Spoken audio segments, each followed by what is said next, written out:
For instance, there's this amazing women's parade called Muses, and everyone, the greatest thing that can happen to you is if you catch a shoe, and it's like, women spend like, days that are in Muses making these shoes to throw to the. These are the shoes they're wearing? Hopefully they're fresh shoes, but.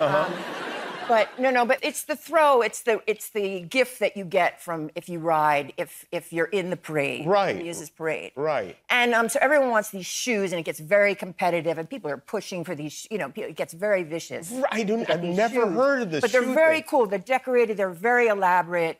They're works of art. Some of them are so well done. And then what do they do with the shoes once they have them? They can't, it's only one shoe, right? Yes, but they put it on their mantle. Everyone, it's a big deal. Did you ever catch a shoe? I did catch one once. Yeah, I did. Is it on your mantle? There's so